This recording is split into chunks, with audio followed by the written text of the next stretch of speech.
अच्छे और बुरे कर्मों का फल ही है। जब कलयुग शुरू हुआ तो कलयुग ने जो है सतयुग को बोला कि तुम अपना राज्य जो चलाया कैसे चलाया। सतयुग श्री हरि कहते कि मेरे राज्य में तो पाप था ही नहीं। तो कहा मेरे राज्य में पाप नहीं था, मैं तो एक आसन पर बैठता था, बैठे बैठे मैंने राज चलाया। क्योंकि धर्म कर्म सब, धर्म भी था,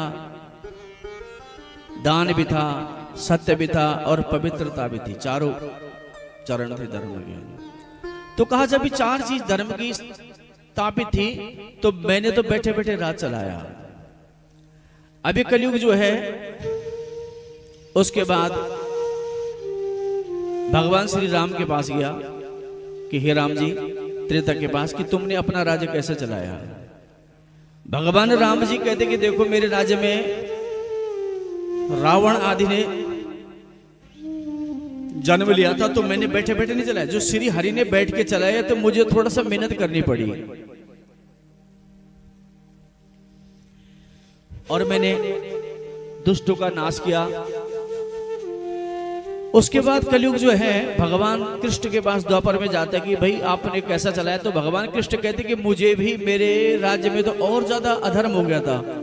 कंस, अकासुर, बकासुर, पूतना, मैंने तो बचपन से ही संघर्ष किया। भगवान कृष्ण कहते हैं, जब भगवान कृष्ण ने कहा कि मैंने तो बचपन से ही संघर्ष किया, तो ये तीनों कलयुग का कहते हैं। कलयुग सतयुग में तो पूरा धर्म के चार अंग थे और धीरे धीरे वो कम होते गए, लेकिन अब कलयुग में तो धर्म का बिल्कुल समापन है और तुझे तो रात दिन मेहनत करनी पड़ेगी। हमने तो कुछ टाइम आराम किया, लेकिन तुम्हें तो जो है रात दिन 24 घंटा मेहनत करनी पड़ी। कलयुग कहते कि नहीं, मैं भी मेहनत नहीं करूंगा। कलयुग कहता कि मैं भी श्री हरि के जैसे ही अपना राज चलाऊंगा, बैठे बैठे एक आसन पर बैठे। इन तीनों को विश्वास नहीं होता कि जब हम जैसे देवताओं ने भाई मेहनत की तो ये कलयुग, तो इन तीनों को जब विश्वास नहीं हुआ तो कलयुग जो है इनको विश्वास दिलाने के लिए कहा चलो मेरे साथ में अपना राज्य कैसे चलाऊंगा।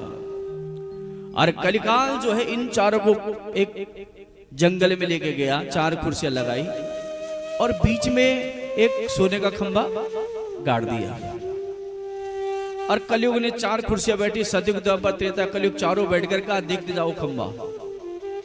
अब ये सब खंबा देखने लगे थे, इतने में चार चोर आए। अब वो छोटी मोटी चोरी करते थे, देखा बड़ा सा खंबा सोने का, तो चारों के चारों बड़े प्रसन्न हुए कि आज तो कृपा हो गई है। अब चारों ने विचार किया कि इसी को उखाड़ लेते तो भाई 7-8 पीढ़ियां हमारी तरी जाएगी, ये रोज रोज की चोरी करने का झमेले खत्म हो जाएगा। अब चारों ने जो है उस खंबे को खोदना प्रारंभ किया और खोदते खोदते इतना गड्ढा हो गया कि अपने लायक तो बनी गया हो। अब मेहनत करी तो भूख भी लगी, तो भूख लगी तो अपने आपस में बात करते हैं कि भाई जाओ 2 भोजन लेकर, हम 2 तब तक मेहनत करते हैं।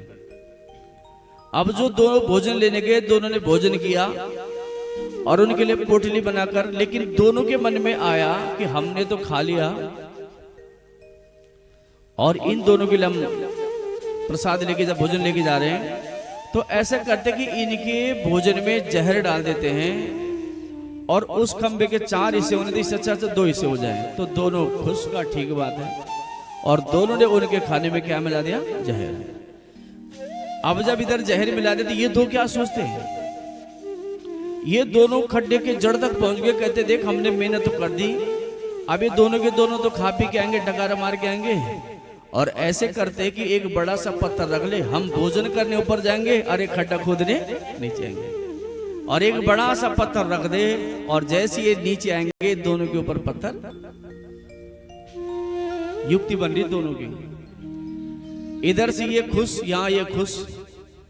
अब गए गड्ढे में, कहा तुम भोजन करो, तो उन्होंने भी पत्थर रखा ही था। जैसे गड्ढे में के ऊपर से पत्थर मारा और दोनों के दोनों समाप्त।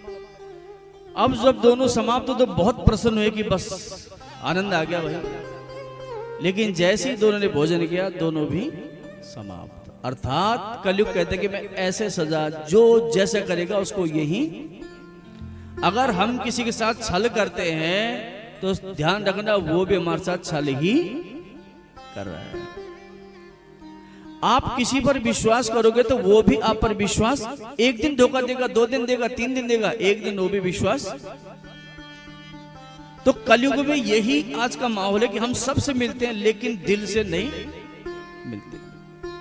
ये कथा यही जाती है कि हमारा वही हाल है कि हम जीवन भर एक दूसरे के मित्र हैं लेकिन तब भी हमें भरोसा नहीं है। तो इस प्रकार से कलयुग जो है अच्छे और बुरे कर्मों का यही फल दे देता है। बोलो